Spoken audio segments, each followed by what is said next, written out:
When we're looking at the great Galilean ministry, the life of Christ, we're focusing on the period of transition for the life of Jesus. And the primary audience in mind, as we focus on the particular books, is Matthew and Mark. There's a movement or change in Jesus' ministry from one location to another. Jesus, one of the things we want to point out in Jesus' ministry, he never gave up his attributes. He remained fully God, fully man. However, he voluntarily laid aside some of the rights or prerogative choice to use his divine attributes in certain settings. So, for example, he did not know or he chose not to heal. We also know that angels were present during this great ministry setting. Jesus, during key events in the gospel, the ministering spiritual agents came along during the time of temptation, and then early as we get to the later period of his time in Gethsemane, the angels minister to him. Jesus travels from Capernaum during John's imprisonment, John the Baptist, and he's rejected at Nazareth. This becomes a turning point for Jesus, moving away from hometown ministry down into the movement toward fulfilling the role of Messiah.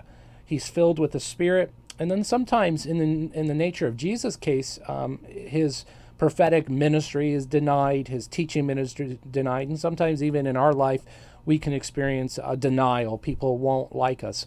Maybe we come from a certain location or town, and we've tried to minister in that area, or maybe our home church could be an example of this, where we try to preach or share, and people remember you as a child, and so they don't necessarily accept you right away.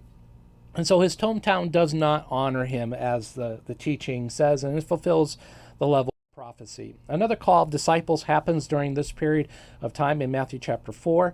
This is the actual confirmation of the disciples as Jesus goes and he prays to the Father, and then he calls them out. Come, follow me, is that invitation to discipleship.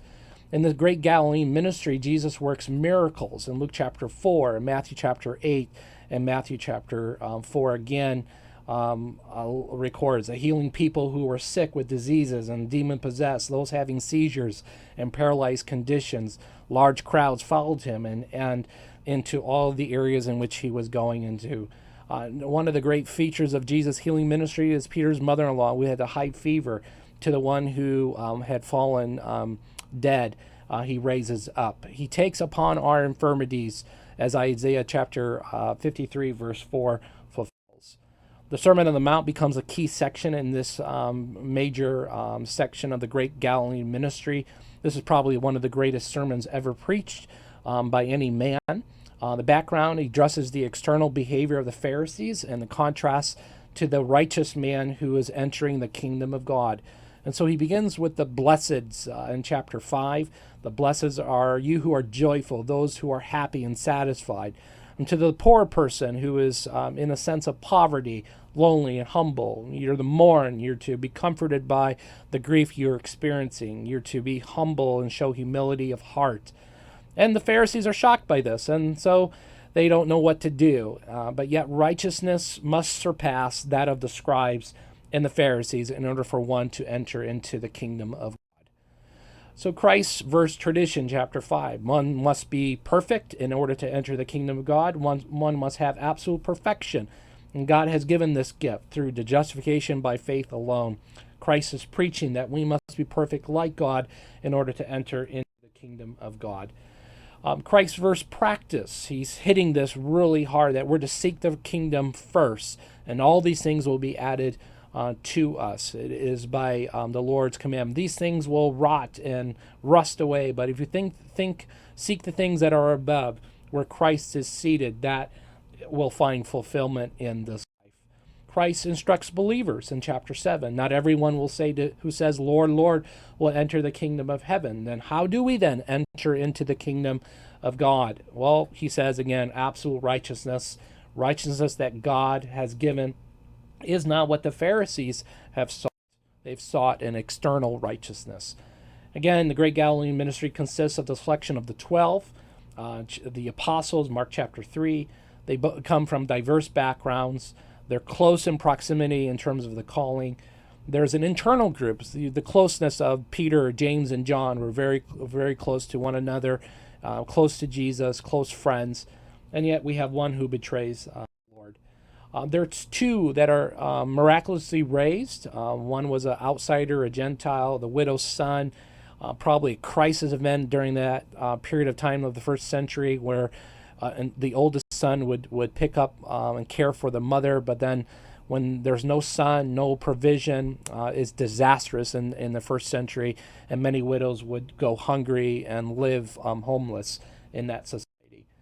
We have the great rejection of Christ by the religious leaders in Matthew chapter 12. This becomes a turning point in Matthew's gospel. If you were to study that alone and that pericope, you would see that that becomes a pivotal point for Matthew. But the people of Israel were split. They didn't know who Jesus was. They didn't know what to attribute his divine works.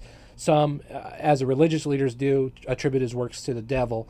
And so then Jesus calls them brood of vipers. He labels them as what they are because of their denial. So the Great Galilean ministry consists of Jesus' focus ministry. And before it was to the nation, now it's to individuals and disciples. Christ's method of teaching, he spoke plainly, very sternly with people, but now he uses parables in order to conceal truth. The purpose of Christ's miracles were a sign to the nation, and now they're signs to help people individually. The subjects of Christ's teaching, mainly the kingdom and related subjects, those who are going to participate in the kingdom. And then after his rejection in Matthew 12, it's the focus of the Gentiles and the church, and ultimately the timing of the day of Pentecost. Here's a helpful chart table to see how the life and heart of Jesus' ministry is divided out. This is another way for you to just examine and think through the structure of the gospel in view of the life of Christ, and really to help others as you lead and disciple them and train them in understanding the gospels as a whole. So this concludes our 2 mini lectures for week number 5. Hope it was helpful. Hope that it provided some more insight to what you are reading each week, and clarifies any maybe questions that you might have from even the discussions or homework assignments. Take care.